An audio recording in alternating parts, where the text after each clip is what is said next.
अस्सलाम वालेकुम, मैं हूं रेहान तारिक और आप देख रहे हैं 10 ताक। नेपाल जो दुनिया भर में अपनी कुदरती खूबसूरती, बुलंदोबाला पहाड़ों और रूह को सुकून देने वाले मनाजिर के लिए मशहूर है, हालिया दिनों में एक ऐसे बहरान का शिकार हुआ जिसने वहाँ के सियासी, समाजी और हुकूमती ढांचे को झंझोड़ कर रख दिया है। मुल्क के अवाम, ख़ास तौर पर नौजवान, उस वक्त सड़कों पर निकल आए जब हुकूमत ने अचानक 26 मशहूर सोशल मीडिया प्लेटफॉर्म्स मुकम्मल तौर पर बंद कर दिए, जिनमें Facebook, Instagram, YouTube, WhatsApp, LinkedIn, x जैसे प्लेटफॉर्म्स शामिल थे। हुकूमत का मौक़िफ़ था कि इन ऐप्स के ज़रिए नफरत अंगेज़ मवाद, झूठी खबरें और फ्रॉड को फ़रोग़ मिल रहा है और इस पाबंदी का मकसद मुल्क में अमन व अमान को यकीनी बनाना है। लेकिन अवाम, ख़ास तौर पर नौजवान तबका, इस इक़दाम को अपनी आज़ादी इजहार पर हमला समझ बैठा। इब्तिदा में एहतजाज छोटे पैमाने पर हुए, लेकिन फिर ये मुजाहरे एक मुनज़्ज़म और फैलती हुई तहरीक में तब्दील हुए। मुल्क के मुख्तलिफ शहरों में हज़ारों नौजवान सड़कों पर निकल आए और इस तहरीक को जनरेशन री मूवमेंट का नाम दिया गया। ये तहरीक उन नौजवानों की नुमाइंदगी कर रही थी जो सोशल मीडिया के साथ जुड़े हुए हैं, जिनकी शनाख्त, आवाज़ और सियासी शऊर डिजिटल दुनिया से तश्कील पाता है। उनके नज़दीक सोशल मीडिया सिर्फ तफरीह का ज़रिया नहीं, बल्कि अपनी राय का इजहार, शऊर की बेदारी और नाइंसाफ़ी के ख़िलाफ़ आवाज़ उठाने का ज़रिया भी है। बहरहाल इस तहरीक ने हुकूमत के फैसले को चैलेंज किया और यूँ ये एहतजाज जल्द ही शिद्दत इख्तियार कर गया। जब मुजाहिरीन ने पार्लियामेंट की तरफ मार्च किया तो पुलिस ने ताकत का इस्तेमाल किया। पहले लाठी चार्ज किया गया, फिर वाटर कैनन और आंसू गैस का इस्तेमाल हुआ और आखिरकार मुजाहिरीन पर बराह रास्त फायरिंग की गई। इस अफसोसनाक कार्रवाई में कई अफराद जान से हाथ धो बैठे, जबकि सैकड़ों ज़ख्मी हुए। इस खून रेजी ने अवामी जज्बात को मज़ीद भड़का दिया। मुश्तइल हुजूम ने दारुल हुकूमत समेत मुख्तलिफ शहरों में सरकारी इमारात को नजर आतिश कर दिया। पार्लियामेंट की इमारत, वज़ीर आज़म और सदर की रिहाइश गाहें, वज़रा के दफातर और दीगर सरकारी तनसीबात अवामी गुस्से की लपेट में आईं। इस सारी सूरत हाल के दौरान सबसे हौलनाक और दिल दहला देने वाला वाक़या उस वक्त पेश आया जब साबिक़ वज़ीर आज़म झालानाथ खानल की रिहाइश गाह को मुजाहिरीन ने आग लगा दी और इस हादसे में उनकी अहलिया जिंदा जल गई। ये वाक़या न सिर्फ नेपाल बल्कि पूरी दुनिया के मीडिया की तवज्जो का मरकज़ बन गया और इसने नेपाली माशरे को अंदर से हिला कर रख दिया है। अवाम और सिविल सोसाइटी ने इस इक़दाम को शदीद अल्फाज में उसको कंडेम किया है, जबकि हुकूमत को इस वाक़े के बाद सख्त अवामी दबाव का सामना करना पड़ा। दबाव इतना बढ़ा कि वज़ीर आज़म को अपना इस्तीफ़ा सदर के सपुर्द करना पड़ा। नेपाली वज़ीर आज़म का कहना था कि वो मुल्क को मज़ीद खून रेज़ी से बचाने के लिए रज़ाकाराना तौर पर अपना मनसब छोड़ रहा है। उनके मुस्ताफ़ी हो जाने के बाद वज़ीर इत्तलात ने ऐलान किया कि हुकूमत ने तमाम सोशल मीडिया प्लेटफॉर्म्स पर आयद पाबंदी ख़त्म कर दी है और अब मुल्क भर में ये ऐप्स दोबारा इस्तेमाल के लिए दस्तयाब होंगी। जिसके बाद ये सवालात उठने लगे कि जब नेपाल की हुकूमत ने पाबंदी वापस ही लेनी थी तो फिर इसे लगाने का फ़ैसला क्यों किया गया, और क्या आवाम को एतमाद मिले बगैर इतना बड़ा इक़दाम उठाना दुरुस्त था? क्या इस बहरान से बेहतर तरीके से निपटना नहीं जा सकता था? अब इन सवालात के जवाब अभी धुंध में छुपे हैं, लेकिन एक बात वाज़ेह है कि इस पूरे बहरान ने नेपाल के नौजवानों को सियासी मैदान में मुतहर्रिक कर दिया है। जनरेशन जी के ये नौजवान सिर्फ अपने डिजिटल हुकूक के लिए नहीं, बल्कि सियासी निज़ाम में शफाफियत, करप्शन के खात्मे और बेहतर क़यादत की भी ख्वाहिशमंद है और ऐसी क़यादत की तलाश ने उन्हें एक नए चेहरे की तरफ मुतवज्जो किया है और वो खटमंडू के नौजवान मेयर वालिंदर शाह हैं, जिनको साफ जो है वो गो रहनुमा के तौर पर जाना जाता है, साफ गो रहनुमा के तौर पर इनको देखा जाता है। और वालिंदर शाह ने न सिर्फ सोशल मीडिया पर पाबंदी के ख़िलाफ़ आवाज़ उठाई बल्कि मुजाहिरीन के जमहूरी हक़ की हिमायत भी की है। यही वजह थी कि नेपाल के नौजवानों को उनकी क़यादत में वो खुलूस और सच्चाई नज़र आई। नौजवानों में उनकी मकबूलियत का अंदाज़ा इस बात से लगाया जा सकता है कि सोशल मीडिया पर लाखों अफराद ने उन्हें नेपाल का अगला वज़ीर आज़म देखने की ख्वाहिश का इजहार किया। बहरहाल नेपाल में जो कुछ हुआ वो सिर्फ सोशल मीडिया पर पाबंदी के खिलाफ एहतजाज नहीं था, बल्कि इसके पीछे बरसों से जमा हुई अवामी मायूसी, बदएतमादी और हुक्मरान अशराफिया की करप्शन के खिलाफ गुस्सा भी शामिल था। नेपाल की आवाम का मानना है कि सियासी रहनुमाओं ने बार बार जमहूरियत के नाम पर इक़्तिदार हासिल किया, लेकिन इक़्तिदार में आकर सिर्फ अपने मफादात को तरजीह दी।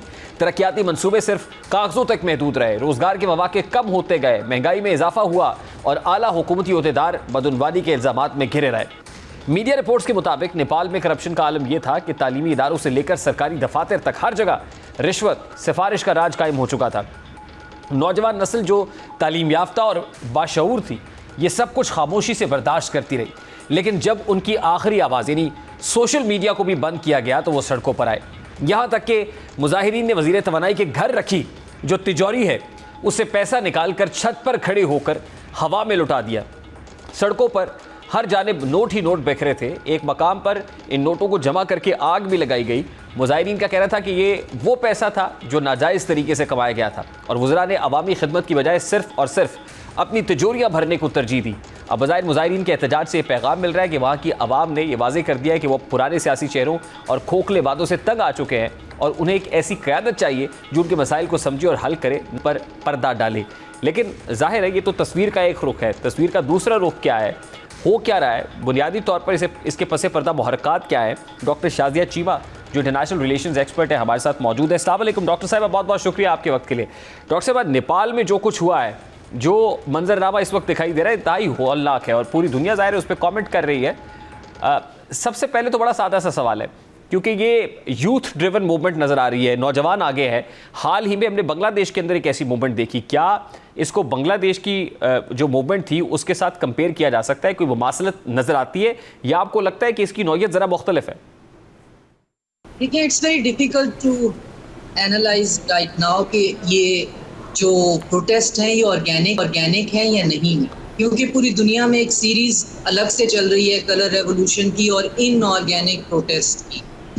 तो इतनी जल्दी ये समझना थोड़ा मुश्किल हो जाएगा, जो कि हमने बाद में देखा। तो जो बांग्लादेश का जो प्रोटेस्ट थे वो हमें हर एंगल से ऑर्गेनिक लगते हैं। लोगों की अपनी रिजेंटमेंट थी, लोग सड़कों पे निकले और उसके बाद जो है उनका जो भी उनकी डिमांड्स थी उन्होंने किसी भी तरीके से मनवाई, लेकिन बहरहाल वो प्रोटेस्ट ऑर्गेनिक थे। हमारा प्रॉब्लम ये है कि जॉर्जिया से लेकर यूक्रेन तक, आर्मीनिया तक, जहाँ भी हम प्रोटेस्ट देखते हैं वो इनऑर्गेनिक। और जितना मैं इसको फॉलो कर रही हूँ और जितना ये प्रोटेस्ट अब डिस्ट्रक्टिव हो गए हैं और जितनी ज़्यादा इसके अंदर अमवात हो रही हैं और जितनी ज़्यादा इसके अंदर प्रॉपर्टी का डैमेज हो रहा है, और ख़ास तौर पे जो प्रोटेस्ट को लीड करने वाले यूथ है जो वो मीडिया पे आके कह रहे हैं, उनका कहना ये है कि हमारी सिर्फ डिमांड थी, हम 7 पॉइंट एजेंडा लेके आए थे, हमें करप्ट गवर्नमेंट से प्रॉब्लम था, लेकिन हमारा इशू ये था कि आपने जो सोशल मीडिया को बंद किया है ये हमारी फ्रीडम ऑफ स्पीच पे एक अटैक है। लेकिन और खुद वो अपने मुंह से ये कह रहे हैं, जो लीड करने वाले थे, जो नौजवान इसको लीड कर रहे थे और लोगों को घरों से निकाल रहे थे, उनका ये कहना है कि हम ये नहीं चाहते। देखिए, पार्लियामेंट जो है उसकी बिल्डिंग को आग लग चुकी है, प्राइम मिनिस्टर की जो फर्स्ट लेडी हैं उनको जला दिया गया है, बहुत से ऐसे जो मिनिस्टर्स हैं जिनको सड़कों पे घसीटा जा रहा है, उनके घरों में आग लग गई है। तो जो यूथ इसको इंस्टिगेट करने वाले हैं उनका ये कहना था कि हम इन प्रोटेस्ट को इतना वायलेंट नहीं करना चाहते। डॉक्टर साहब, देखिए, इस तरह के एहतजाजों में सबसे बड़ा खतरा और खदशा भी यही होता है कि ये हाईजैक ना हो जाए या इसमें मिसक्रिएंट्स ऐड ना हो जाएं। अभी जो हुआ है, आपको क्या लगता है इसमें कोई बैरूनी हाथ मुलव्विस है, और अगर बैरूनी हाथ मुलव्विस है तो फिर इशारा किस तरफ है? इसमें मुझे बैरूनी हाथ मुलव्विस लगता है, और इसमें ख़ास तौर पे जो हमारे पड़ोसी मुल्क जो इंडिया की इन्वॉल्वमेंट जो है वो बहुत ज़्यादा उसके शवाहिद पाए गए हैं। जो NGOs और जिनमें काम करने वाले लड़के, जिनमें से एक जो वो नोरुंग एक कैरेक्टर है जो कि एक NGO का में काम करता था, जिसने ये सारे का सारा जो है वो सोशल मीडिया के ही प्लेटफॉर्म यूज़ करके लोगों को कहा कि आप बाहर निकलें और आप प्रोटेस्ट करें, और अब वो इस बात को डिनाई भी कर रहा है कि वो ये नहीं चाह रहा था कि इतना ब्लडशेड हो। उसकी फंडिंग के ताने बाने जो हैं और चंद और NGOs की फंडिंग के ताने बाने वेस्ट से और ख़ास तौर पे जो है वो इंडिया से मिलते हैं। और इंडिया की रिजेंटमेंट बहरहाल थी जो वहाँ की हुकूमत है, क्योंकि वो ड्रिफ्ट हो रही थी इंडिया की तरफ और वो जा रही थी टूवर्ड चाइना। तो ये तो प्रॉब्लम एक बीच में नज़र आ जाता है। लेकिन अभी इस वक्त जो है एक प्रोटेस्ट, चाहे वो ऑर्गेनिक है या इनऑर्गेनिक है, वो प्लान नहीं था, उसमें प्रोटेस्ट का कोई प्रॉपर एजेंडा नहीं था। और जब लोग सड़कों पे निकले हैं तो यूथ का ये कहना है, और वो बहुत वॉलंटरीली मीडिया पे आ रहे हैं, दुनिया का जो मीडिया उनको बुला रहा है वो उस पे जाके ये कह रहे हैं कि हम बहुत शर्मिंदा हैं, हम ये नहीं चाह रहे थे, जितनी मौतें हो गई हैं हम खुद को इसका जिम्मेदार समझते हैं। लेकिन आपका जो पॉइंट है ये कहीं ना कहीं in the half way around जो है it has been hijack by who? Of course आपको ये फिर फुटस्टेप वहीं लेके जाते हैं जो सबसे बड़ा बेनिफिशियरी होगा रिजीम चेंज का, क्योंकि वहाँ पे अब आर्मी और मिलिट्री ने टेक ओवर कर लिया है।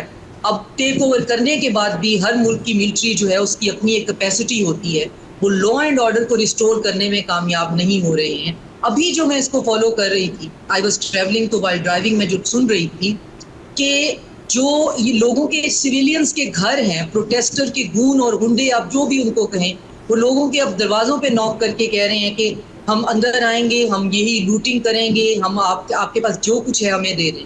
तो एक प्रोटेस्ट जो है वो लूट मार का जो है वो रुख कैसे इख्तियार कर जाता है, यही हमने यूक्रेन में भी देखा था, जिसमें होता ये है कि जो इनऑर्गेनिक प्रोटेस्ट है उसमें रिंग मास्टर्स होते हैं। रिंग मास्टर्स की सबसे बड़ी ख्वाहिश ये होती है कि एक दो लाशें गिरें, और जो ही जो है वो एक दो डेड बॉडीज गिरती हैं, बाकी फिर इंतशार फैल जाता है। तो डॉक्टर साहब, मामला जिस हद तक एस्केलेट हो चुका है, डी एस्केलेशन के लिए आपको लगता है कि this is the high time कि जब ग्लोबल पावर्स इंटरवीन करें और यहाँ पे जो सिचुएशन है वो कम से कम वो कंट्रोल तो की जा सके, डी एस्केलेट तो की जा सके?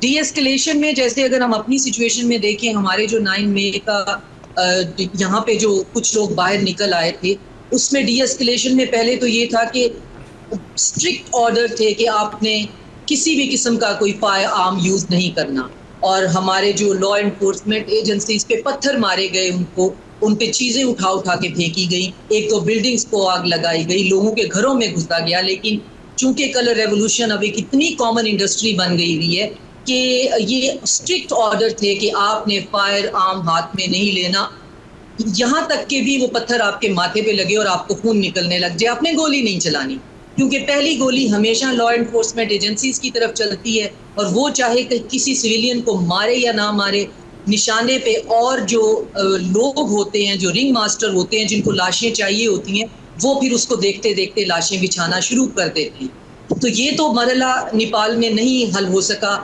लॉ एनफोर्समेंट जो है उसने गोलियां चलाई, अब पता नहीं उनकी गोलियों से लोग मरे या किसी और की गोली से लोग मरे, लेकिन गोलियां चली।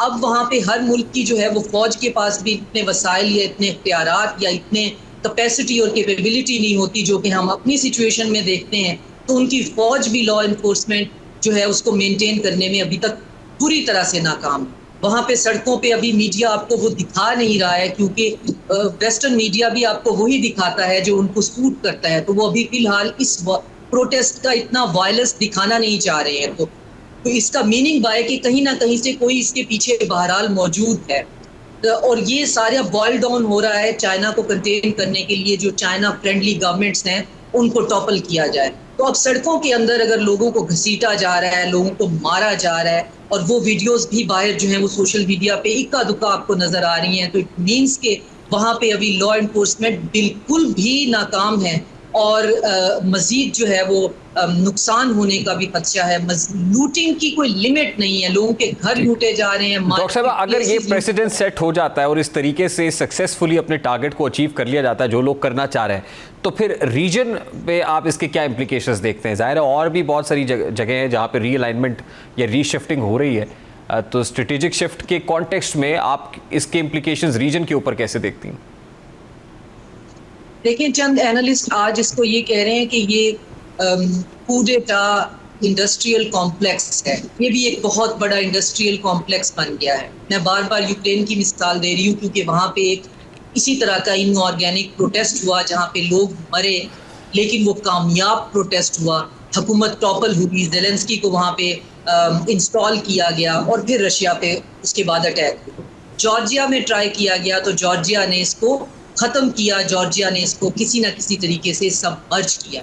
उसका बहुत माइनर स्केल पे हमने पाकिस्तान में तजर्बा किया, और हमने हमारी लॉ एनफोर्समेंट और हमारी जो मिलिट्री और सिविल एस्टेब्लिशमेंट है उन्होंने इसको किसी ना किसी तरीके से हैंडल कर ली। कहीं पे ये हैंडल हो रहा है, कहीं पे नहीं हो रहा है, प्रोवाइडेड कि आपका सिविल और मिलिट्री एडमिनिस्ट्रेटिव स्ट्रक्चर कितना विजिलेंट है, उसकी इंटेलिजेंस रिपोर्ट्स कितनी स्ट्रॉन्ग हैं। तो ये अब यहाँ पे ये कामयाब हो गया है, और कामयाब करने वाले बच्चे जो इसका फॉर्डर बने हैं, जो इसका हथियार बने हैं, वो अब बुरी तरह से झंझलाए हुए हैं कि हम ये नहीं चाहते। और ये चीज़ भी जो है वो बैड ऑप्टिक्स दे रही है, क्योंकि चीज़ें इतनी क्योटिक हो गई हैं कि जो बच्चे इसको, जो यूथ इसको लीड कर रही थी, अब वो अपने अपने मीडियम से आके कह रहे हैं कि जो हो रहा है ये हम नहीं चाह रहे। ठीक, डॉक्टर साहब हमें अपनी गवर्नमेंट को रिसेंटमेंट थी, मगर हम नहीं चाह रहे थे कि हम फर्स्ट लेडी को जलाकर मार दें। इस तरह से करप्शन खत्म नहीं होती। करप्शन हमेशा खत्म होती है आपके लॉन्गिट्यूडनल, आपके सस्टेनेबल जो इकोनॉमिक प्रोजेक्ट से। कोई भी मुल्क जो है वो रातों रात एक वेलफेयर स्टेट नहीं बन सकता, खास तौर पे वो तीसरी दुनिया का मुल्क हो। तो वहां पे अगर आप केओस क्रिएट कर देते हैं तो आप उसकी फॉल्ट लाइन के अंदर जो और ऐसे फैक्टर्स होते हैं जो इरिटेंट्स होते हैं, आप उनके लिए वैक्यूम बनाते हैं, और वो वैक्यूम जब फिल होता है तो फिर आप देखते हैं कि वहाँ पे यूक्रेन बनता है, वहाँ पे अफगानिस्तान बनता है, वहाँ पे लीबिया और सीरिया बनता है। डॉक्टर साहब लास्टली ये जो इजराइल का कतर के ऊपर अटैक है, मैं चाहता हूँ इस पर आपका कोई कमेंट देना। I have to take a break. Israel का जो अटैक है, जो उन्होंने हमास के जो पॉलिटिकल रिप्रेजेंटेटिव का मर्डर किया है, ये शनबैत के लीडर ऑलरेडी कह चुके हुए थे कि ये लोग हमारी हिट लिस्ट पे हैं। और इससे पहले भी हमने देखा है इस्माइल हानिया जो कि निगोशिएटर थे इसराइल ने, उनका मर्डर कर दिया। सैयद हसन नसरुल्लाह जो हैं वो 3 इरानियन जनरल्स के साथ और लेबनीज गवर्नमेंट के साथ बैठकर जिस जगह पे पीस निगोशिएशन की बात कर रहे थे वही उनकी लोकेशन लीक हुई, और फिर उसके बाद वहाँ पे 4 अपार्टमेंट बिल्डिंग्स जो है उनको जमीन बोस कर दिया गया और हजारों की तादाद में सिविलियन भी मार दिए गए। मसला ये है कि इसराइल किसी किस्म का कोई निगोशिएटेड पीसफुल सोल्यूशन नहीं चाहता, और मेरी राय में हमास को अब ये समझ जाना चाहिए कि इस जो जेनोसाइड है उसको रोकने के लिए उनको ताकत का इस्तेमाल करना है, उनको डिटरेंस यूज करनी है, क्योंकि और वो अकेले हैं। पूरी दुनिया के अंदर किसी के अंदर पॉलिटिकल विल नहीं है। अगर पावर भी है तो पॉलिटिकल विल नहीं है इसको खत्म करने की। उसकी रीजंस हजारहा हो सकती हैं, ना तो नेबरहुड में है, ना वेस्टर्न वर्ल्ड में है, ना ही हमारे ग्लोबल साउथ में है। किसी में कोई पॉलिटिकल विल नहीं है कि इस 24/7 HD टेलीकास्ट जेनोसाइड को रोका जाए। तो हमास अब ये कर सकते हैं कि आइंदा किसी भी ऐसी बेट का हिस्सा ना बने, और कोई भी निगोशिएटेड सेटलमेंट का जो है किसी भी ऐसे जो उनको जो अगर बेट दी जाए तो उसका हिस्सा ना बने। ये उनके कत्ल का मंसूबा ही होगा, क्योंकि इसराइल बशमूल नेबरहुड कंट्रीज हमास की डिकैपिटेशन चाहते हैं। फ़लस्तीन का जो है वो हल नहीं चाहते। अगर फ़लस्तीन का हल चाहते होते तो महमूद अब्बास को जो है वो जो डिप्लोमेटिक पासपोर्ट है वो डिनाई ना किया जाता। अभी का जो सिक्योरिटी काउंसिल का इजलास होना है फ़लस्तीन के हवाले से, उसमें महमूद अब्बास को अमेरिका का डिप्लोमेटिक पासपोर्ट और वीज़ा डिनाई किया गया है, और फिर ब्रसल्स ने कहा है कि मेरे पास अथॉरिटी नहीं है। जब आप उनके पॉलिटिकल रिप्रेजेंटेटिव को यूनाइटेड नेशन में एंट्री ही नहीं देंगे तो वो अपनी पॉलिटिकल रिप्रेजेंटेशन कहाँ करेंगे? फिर आपके पास सिर्फ मेनस्ट्रीम मीडिया पे यही सवाल रह जाएगा कि क्या। शुक्रिया डॉक्टर शाजिया चीमा हमारे साथ मौजूद थी। एक ब्रेक लेंगे, ब्रेक के बाद वापस आएंगे, सैलाबी सूरत हाल पर बात करेंगे, और इस सैलाबी सूरत हाल से जो फसलों को नुकसान हुआ है और फूड सिक्योरिटी का मसला सर उठा रहा है, इस पर बात करेंगे इस ब्रेक के बाद हमारे साथ।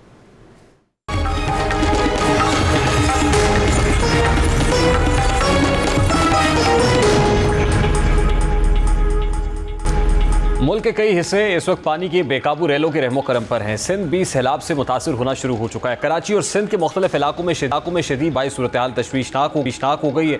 शहर के बड़े नाले और डैम ओवरफ्लो कर गए, जिससे नशेबी इलाके ज़ेरे आब आ गए हैं, और अर्बन फ्लडिंग ने ट्रैफिक आमदोरफ्त को मफलूज करके रख दिया है। जबकि मुख्तलिफ हादसात में अब तक कम से कम 4 अफराद जाँ बहक हुए हैं। हुकूमत सिंध ने दावा किया है कि बारिश के बाद की सूरत हाल से निपटने की भरपूर तैयारी की गई है। अब सैलाब की मजमूई सूरत हाल देखें तो ज़मीन की सतह पर जहाँ हरी भरी फसलें अपना रंग जमाया करती थी, अब वहाँ मिट्टी, कीचड़ और तबाही का मंजर नजर आता है। ये कोई रिवायती बारिश का मौसम नहीं, बल्कि एक ऐसी कुदरती आजमाइश है जो न सिर्फ घरों, सड़कों और पुलों को बहा कर ले गई, बल्कि पाकिस्तान के ज़रूरी ढांचे को भी बुरी तरह मुतासर कर चुकी है। मुजफ्फरगढ़, डेरा गाजी खान, राजनपुर और जनूबी पंजाब के दीगर इलाके पानी में घिर चुके हैं। सैलाब की शिद्दत सिर्फ मकामी सतह पर नहीं रही, बल्कि इसके असरात कौमी मईशत और ग़ज़ाई सलामती तक भी जा पहुँचे। सैलाब की वजह से सबसे बड़ा और बराह रास्त असर ज़राअत पर पड़ा है। पाकिस्तान की मईशत पहले ही ज़रूरी लिहाज से गैर मुस्तहकम है, और हालिया बारिश और सैलाब ने इस अदम तवाज़ुन को मज़ीद बढ़ा दिया है। कपास, गंदम, गन्ना, चावल जैसी अहम फसलें मुतासर हो रही हैं, और आज ही वज़ीर आज़म पाकिस्तान ने ज़रूरी इमरजेंसी भी नाफिज कर दी है।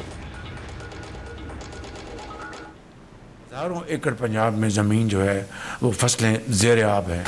अब सिंध में जाना है, हम सब अल्लाह ताला दस्त बदुआ है कि सिंध में इसका नुकसान कम हो, क्योंकि पानी का जो बहाव का रफ्तार भी और उसकी जो लेवल है वो भी उसमें कमी आई है, और खुदा करे कि सिंध में इसके नुकसान कम हो। लेकिन बहरहाल ये सैलाब है, तो इससे जो इसकी तबाहकारी जो है, इससे जो नुकसानात, जो इंसानी जानें जो अल्लाह को प्यारी हो गई, ज़ख्मी हुए, और ज़्यादा नुकसानात जो हैं, उस हवाले से आज काबीना मशावरत के बाद क्लाइमेट एमरजेंसी और ज़रई एमरजेंसी उसका ऐलान कर रही है। इस वक्त चेयरमैन किसान इत्तेहाद खालिद हुसैन पाठ साहब हमारे साथ मौजूद है। अस्सलाम वालेकुम खालिद हुसैन साहब, बहुत बहुत शुक्रिया आपके वक्त के लिए। खालिद साहब, सबसे पहले तो ये जो पंजाब में फ्लैश फ्लड्स की सिचुएशन है, उससे कितने एकड़ रकबे पर खड़ी फसलें जो है तबाह हुई हैं, कितना नुकसान हुआ है, किसान को इसमें किस हद तक गजन पहुँचा है? जो आपने सैलाब की बात की, इस टाइम तो हर तरफ तबाही नजर आ रही है, और मेरे देखने में इस टाइम 35 से 40 लाख एकड़ पे खड़ी फसलें बिल्कुल तबाह हो गई हैं, और कम से कम 5000 बड़े देहात और 6 से 7000 छोटी जो बस्तियां थी वो तबाह हो गई, और इसी तरह बड़े शहरों में भी पानी दाखिल हो गया, जिससे हर तरफ तबाही का मंजर है। और जो हमारी जिसमें कॉटन थी, राइस था, हमारे तिल थे, और उसके अलावा जो हमारी सब्जियां थी, मकई थी, सारी की सारी फसल तबाह होगी। बल्कि गन्ने की फसल भी, क्योंकि 10-15 दिन से पानी ज्यादा खड़ा हो गया है, तो गन्ने की फसल भी तकरीबन अभी खत्म होने के करीब है। और इस तरह अगर हम देखेंगे तो ये इतना बड़ा लॉसेज है, जो कि मेरे देखने में आने वाली फसलें भी हम काश्त नहीं कर सकेंगे, जिससे ग़िज़ाई किल्लत तो आज 15 दिन पहले ही पैदा हो गई थी, क्योंकि गवर्नमेंट पंजाब ने जो 2 साल पहले गंदम नहीं खरीदी थी, उससे गंदम ना ही पंजाब गवर्नमेंट ना फेडरल गवर्नमेंट के पास स्टोरेज थी, जिससे गंदम का रेट एकदम जो किसान से 2000 की खरीदी थी वो मार्केट में 3500 की बिक्री, बल्कि सिंध में आज 400 है, बलूचिस्तान में 3900 है, और इसी तरह 3500 से 3600 रुपए पंजाब में बिक रही है, और अभी गंदम आने में 7 महीने और बाकी हैं।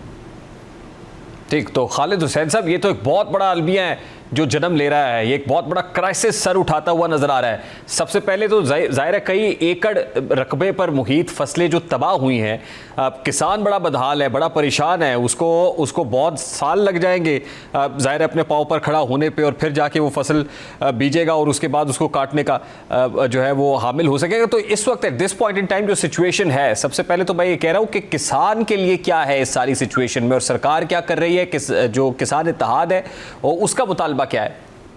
देखिए जी, हम अपने किसान इत्तेहाद और पूरे किसानों के मिल के इस टाइम भरपूर अपने किसानों की हेल्प कर रहे हैं। जहां गवर्नमेंट नहीं पहुंच रही वहां किसान, क्योंकि हम गांव करीब हैं, जो हमारी बस्तियां डूब रही हैं, जो करीब हैं, जो हाइट पे हैं, हम उन लोगों को रेस्क्यू करके अपने ऊपर वाले हाइट वाले इलाके से पीछे लेके जा रहे हैं।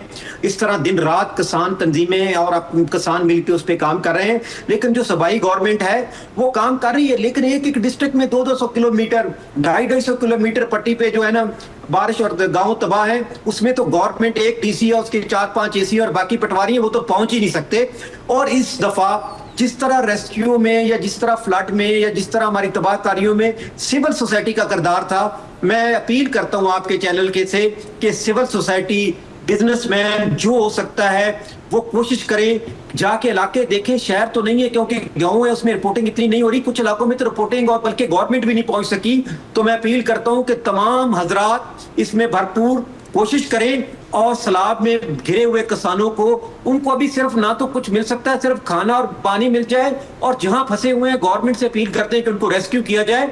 बाकी जो हमारे नुकसानात हुए, जो हमारे आगे बात है वो तो आगे चलेगी, लेकिन बदकिस्मती ये हुई कि इंडिया की आबी जारियत की, जिससे वो तो नुकसान हुआ, लेकिन 2 साल से जो हमारे अपनों ने मारा, खासकर गंदम ना खरीद के, यकीन करें कि इस टाइम कॉटन 7300 की बिक रही है, मकई 1700 की बिक रही थी, गंदम 2000 की बिक रही थी, गन्ना 350 का लिया। तो किसान तो 2 साल से बिल्कुल मुश्किलात में पहले ही मरा हुआ था, और आके इस सैलाब ने मार दिया उसको। तो हम तो बिल्कुल तबाही के दाने पे हैं। और मैं प्राइम मिनिस्टर ने कल, उन्होंने जो आज इमरजेंसी डिक्लेयर की है, हम इसकी डिमांड कर रहे थे कि प्राइम मिनिस्टर से कि इसकी इमरजेंसी डिक्लेयर करें, और जो जहां हमारे सैलाब आए उसको आफतज़दा दे के उस पर भरपूर जो है ना, जो सपोर्ट हो सकती है वो करें। देखिए, ज़रा इमरजेंसी ज़रूर हो गई है, ज़ाहिर है सपोर्ट भी होगी इसमें, इस इमरजेंसी प्लान के अंदर जो प्राइम मिनिस्टर साहब ने अनाउंस किया है, लेकिन जो फूड सिक्योरिटी का एक बहुत बड़ा प्रॉब्लम सर उठा रहा है, आपको क्या लगता है अल्टीमेटली हमारा इंपोर्ट बिल फिर स्वेल करेगा और हमें चीज़ें फिर दरामद करनी पड़ रही होंगी? देखिए जी, बिल्कुल आपके सामने है। चीनी जो थी, गन्ना हमारा पूरा था, चीनी जब पैदा हो गई तो गवर्नमेंट, चीनी शुगर मालकान क्योंकि पावरफुल थे, उन्होंने चीनी 7.5 लाख मैट्रिक टन बाहर भेज दी और अब चीनी बाहर से मंगवाई जा रही है। पहले 1 लाख मैट्रिक टन का टेंडर हुआ था, अभी मेरे देखने में 1 लाख मैट्रिक टन और मंगवा रहे हैं। पिछले साल 3 अरब डॉलर की कॉटन मंगवाई थी, 2 अरब की दालें मंगवाई थी, और इस साल जिस तरह गंदम का बहुत बहुत शुक्रिया खालिद हुसैन साहब, चेयरमैन किसान इत्तेहाद, हमारे साथ मौजूद थे। एक ब्रेक लेते हैं, ब्रेक के बाद वापस आएंगे, एक और इंपॉर्टेंट स्टोरी शेयर करेंगे इस ब्रेक के बाद। हमारे साथ रहिए।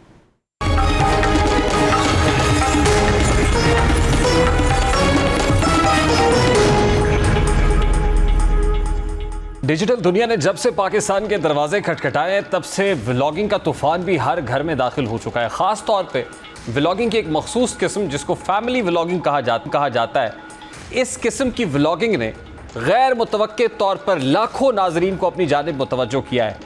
इस तर्ज की वीडियोज़ में बाज़ अफराद अपने अहले खाना की निजी ज़िंदगी, ज़ाती इख्तलाफात, रोज़मर्रा के झगड़ों और हत्ता के शादीशुदा रिश्तों जैसे हसास पहलुओं को अवामी तफरी के लिए पेश करते हैं, लेकिन इनके असरात माशरती सतह पर नहायत ख़तरनाक हो सकते हैं क्योंकि फैमिली व्लॉगिंग में भी नाजेबा मवाद दिखाया जाता है। यही वजह कोर्ट्स ये बता रही हैं कि अब हुक्काम ने फैमिली व्लॉगिंग के इस बढ़ते हुए रुझान के खिलाफ एक ऐसा लाहेअमल तरतीब दिया है जिसके तहत जल्द ही ऐसी तमाम सरगर्मियों के खिलाफ कानूनी और समाजी सतह पर कार्रवाई होने जा रही है। इस मुजव्वज़ा कार्रवाई का आगाज़ फैमिली व्लॉगिंग करने वाले उन अफराद से किया जाएगा जो अपने प्लेटफॉर्म्स पर गैर अखलाकी या नापसंदीदा मवाद को बतौर तफरीह पेश करते हैं। इत्तलात के मुताबिक इब्तदाई मरहले में ऐसे अफराद को बुलाया जाएगा, उनसे मुकालमा किया जाएगा और उनके तर्ज़ अमल को तब्दील करने की हिदायत दी जाएगी। अगर ये अफराद इस इस्लाही मुकालमे को नज़रअंदाज करेंगे तो उनके खिलाफ सख्त कानूनी कार्रवाई अमल में लाई जाएगी जो साइबर कवानीन और मीडिया रेगुलेशंस के तहत मुमकिन होगी। इस इक़दाम का मकसद न सिर्फ आवाम को अखलाकी गिरावट से बचाना है बल्कि नौजवान नस्ल की जहनी तरबियत को बेहतर बनाना भी है जो सोशल मीडिया के ज़रिए तेज़ी से मुतासर हो रही है। दूसरे मरहले में ऑनलाइन नेटवर्क्स और अफराद के खिलाफ भी कार्रवाई का फैसला किया गया है जो मुख्तलिफ डिजिटल प्लेटफॉर्म्स पर जुआ या दीगर गैर कानूनी सरगर्मियों को प्रमोट कर रहा है। अभी एक ब्रेक लेंगे, ब्रेक के बाद वापस आएंगे और एक और इंपॉर्टेंट स्टोरी शेयर करेंगे। हमारे साथ ही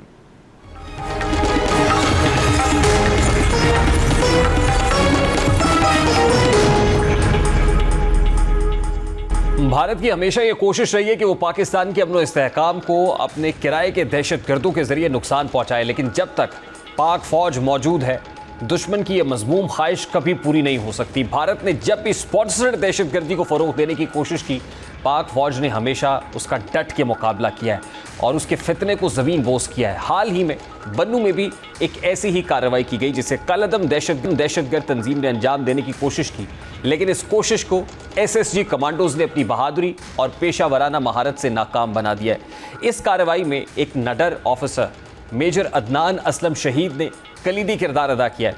मेजर अदनान असलम शहीद ने मादरे वतन के दिफा के लिए न सिर्फ अपनी जान का नजराना पेश किया है बल्कि अपने साथी को बचाने के लिए दुश्मन की गोलियों का सीना तान कर मुकाबला किया है। वाकया कुछ यूं था कि दहशतगर्दों ने हर मुमकिन मज़ामत की, गोलियां तेज बारिश की तरह बरस रही थी और धमाकों की गूंज फजा को चीर रही थी। ऐसे में मेजर अदनान शहीद ने वो कदम उठाया जो सिर्फ बड़े दिल वाले ही उठा सकते हैं। उन्होंने लम्हा भर के लिए भी अपनी जान की परवाह किए बगैर अपने साथी मेजर साद को बचाने के लिए खुद को दुश्मन की गोलियों के सामने ढाल बना दिया।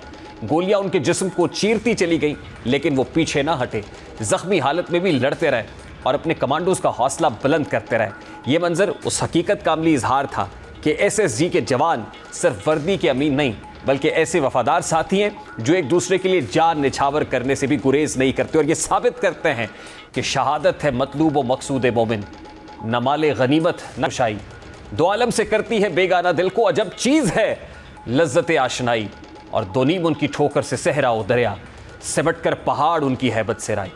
प्रोग्राम का वक्त अपने इख्तिताम को पहुंचे, आपसे मुलाकात होगी इंशाअल्लाह कल। अपना रखिए ख्याल। अल्लाह।